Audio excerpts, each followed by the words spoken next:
Carrie, So Much Glitter. Welcome back for us all. I've been on a little bit of a hiatus for the month of January because I have not been well most of the month. I've been fighting bronchitis or a cold, walking pneumonia. It's just really kicking my asthma into high gear and it's not great.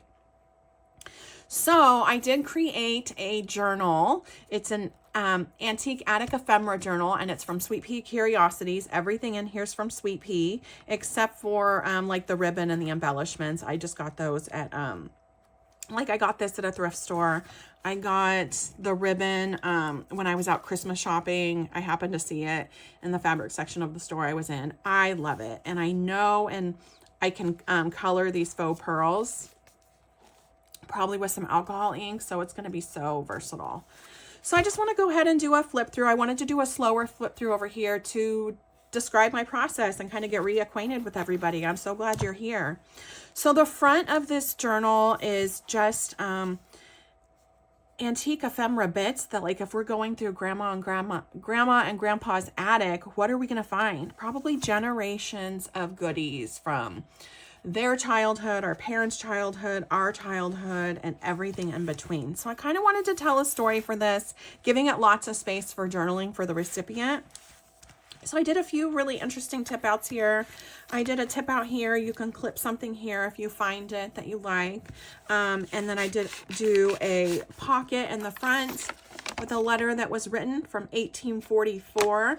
And I did print this off of from the digital kit on my tea dyed paper. As long as your tea dyed paper still has most of its integrity, like the fibers aren't broken down too much, you can print. I can on my printer, and it's a Canon printer, so you can print on that, and that prints out really well. So that was really nice. And then there's the crochet paper that I love. You know, if you're going into grandma's house, anywhere, you're finding some crochet doilies. I know I had them around my house when I was a kid because my great grandma was really into crocheting. I did a few different tuck spots here. I thought that this was a lot of fun. And all of this is from the printable. This is my own tea dyed paper with a stencil. Everything is just so detailed that I was able to feel free to leave a lot of journaling space, like I said. But the detail on this paper is absolutely beautiful. Marissa is so talented. So this may look familiar to you. I did post this on my Instagram. It's a cluster on a 5x7 base. I was going to make greeting cards out of those, but I decided not to when I decided I wanted to do a full journal. So there's a little tuck spot here, I believe. Yeah, and then there's a tuck spot back here. This also came from the kit. There's plenty of space on the back to record a memory, and then it does tip out. This was not from the kit. This was from my stash. I just wanted to add a little bit of color. This was from the kit. I just used my decal edge trimmer to trim that down.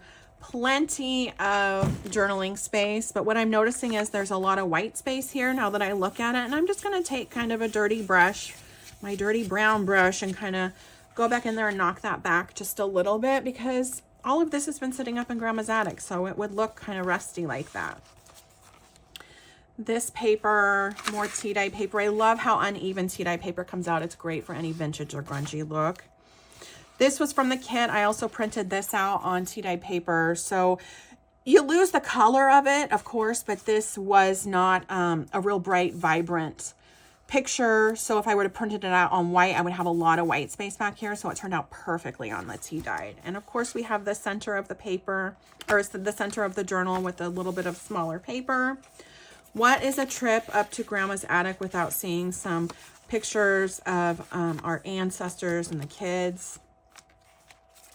So then we did go ahead and just put this down for some ephemera here. Nothing's going to tuck into it. We're just going to journal right around it. And this was printed also on my tea dye paper. And this was in color, so we didn't lose a whole lot.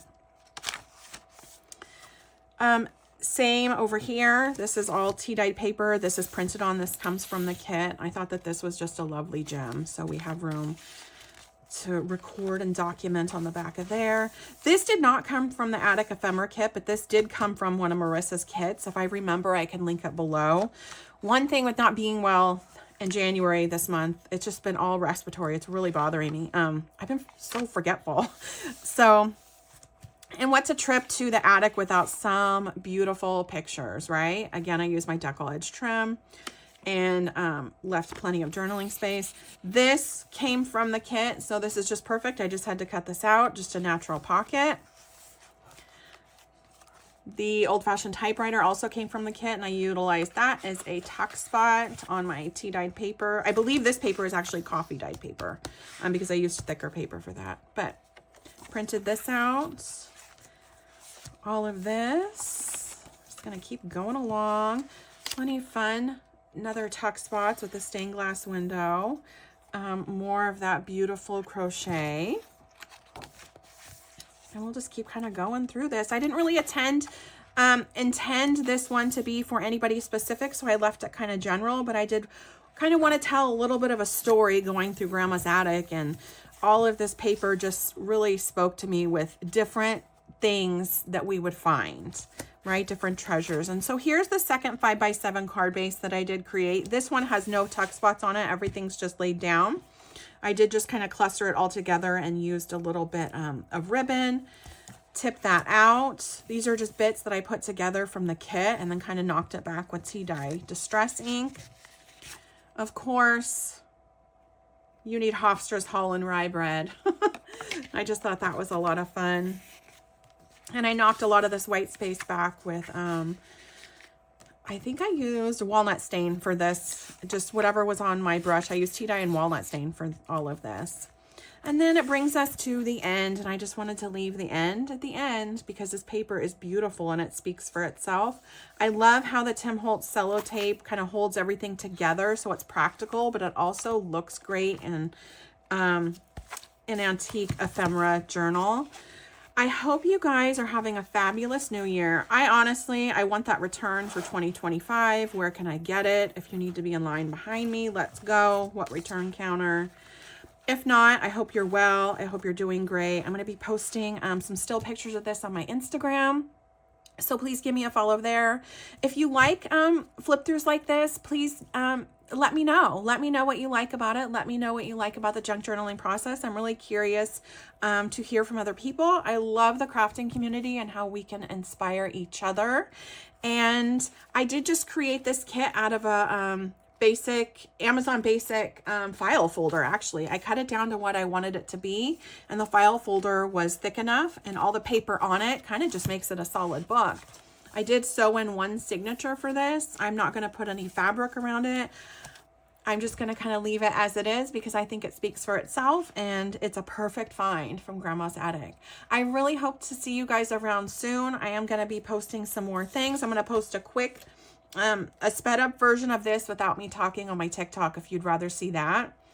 And I'm going to be creating a few things over the weekend. If I can please get rid of what's going on, I can get back up to full speed and get back into my craft room as intended. But for now, I am glad to be here. I'm glad you're here, and I hope to see you guys soon. Bye.